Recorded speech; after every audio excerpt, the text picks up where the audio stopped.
Hi guys, welcome back to another video, and in this video we are talking about healthy living with type 1 diabetes. Now obviously, being a dietitian, I had to get my plug in about healthy living, but this is a really important topic for type 1 diabetes for several reasons, which we're just going to list off here.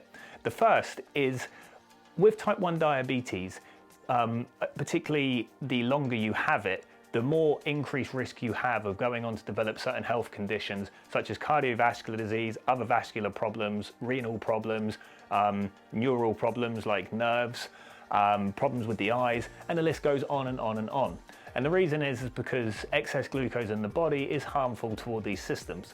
Now obviously, if you're controlling your glucose levels to target range for the majority of your life, you're not going to be at a particularly increased risk of going on to develop these problems.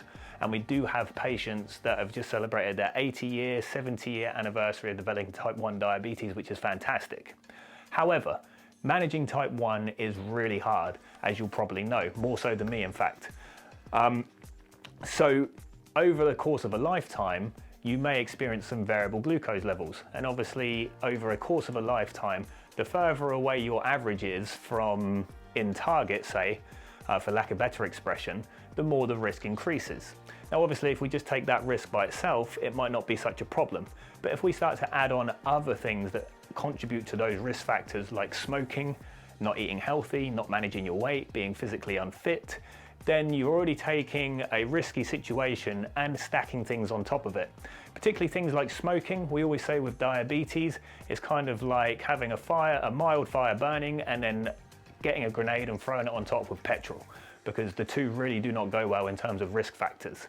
So managing your lifestyle as best as you can to achieve the healthiest life possible is really encouraged with this type of thing, particularly not because we're just nagging you, but for actual medical reasons in terms of long-term risk outcomes and to allow you to live a full and healthy life and a good quality of life as well. The second point I just wanted to talk about is about the actual day-to-day management of your type 1 diabetes, because one of the main reasons for this course is to give you tools to make the management of it much easier and not feel like you're chasing your glucose levels all the time. The problem is, if you're particularly overweight or obese or unfit, the chances are you start to become more resistant to your insulin. Now, some of you watching this may actually have quite high doses of insulin. And at this point, the ratios that we've talked about throughout the course start to break down. And we spoke about this a little bit in our ratios video. And it's kind of like, how far do you take it before you have to abandon the ratio system?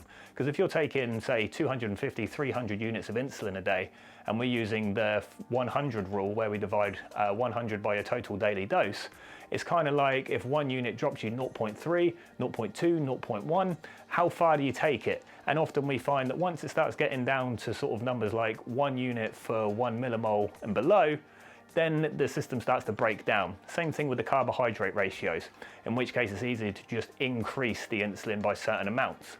Say if you're not finding that you're getting a particularly good glucose response, then we'll say increase by 10 units, because that's a big jump for some people, but actually if you're on 300 units, it's not such a huge increase. And we do see some patients that are on 30, 40, 50 units of rapid insulin 3 times a day.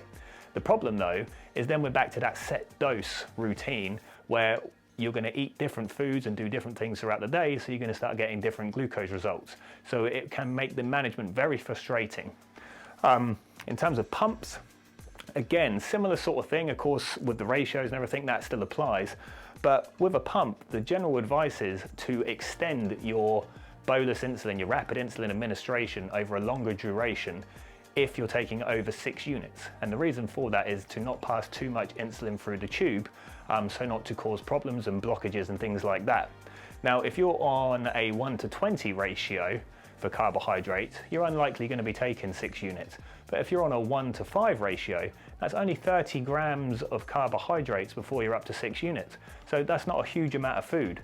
That's probably like most people's average dinner, and you probably have more carbohydrate than that. But let's say you're actually below 1:5, you're 1:4 or 1:3 grams, then you're going to be extending pretty much every bolus that you take.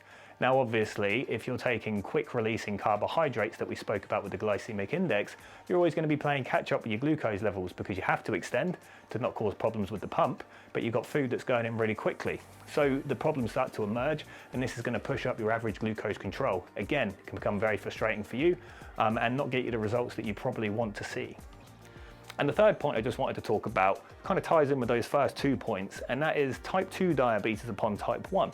Now, normally we'd think of these two things as completely separate entities, and in a way they are. But remember, type 2 diabetes is often associated with the lifestyle risk factors. So being overweight, obese, or physically inactive. Yes, some genetics plays into it, and yes, age can also feed into it. But particularly those people that are diagnosed in a younger age, it's mostly lifestyle related. Now, with type 2, the problem isn't insulin production necessarily, it's more about how that insulin is working when it's produced. So your body becomes resistant to insulin's message. So it's there, but it's not working very well. So if you remember our analogy about the cells having locks on them, they start to become furred up. So the keys that insulin provide do not open all the locks. So some get in and you get some glucose to be used as energy, but some no longer work. So the glucose stays in the blood. Now, this can occur whether or not you have type 1 or not, because rather than your body producing the insulin, you're just supplementing it by an injection. So the insulin gets in a different route, but you can still become very insulin resistant. And what we're starting to see is type 2 medications like metformin being used in type 1 diabetes to help it work better. Now this feeds into the other problems because we know type 2 diabetes gives risk factors very similar to type 1 diabetes in terms of cardiovascular risk, renal risk, neuro risk, eye risk, etc., etc. So if you've kind of got a double diabetes situation going on, where you're already susceptible to high glucose levels anyway because you have type 1 diabetes, and then you're doubly susceptible because you have type 2 diabetes, you can probably see that that's not a good situation to be in. So really trying to mitigate these scenarios from happening is really paramount actually, particularly in the long term. So you might not see any problems initially, but if you find that you're running your glucose levels quite high and not particularly looking after yourself, it's no time like the present to take hold of this and try and get on top of it. And if you're watching this, obviously this is a good first step because you're on the course. So I take my hat off to you. But really, it's just something that I didn't want to ignore. It's not just a classic dietitian plug about healthy lifestyles. I think it's a really important topic, and I just wanted to have a few words with you about it, just to bring it to your attention. So I think that's probably enough lecturing for today. Hopefully you enjoyed the video, and we will see you at the next lesson.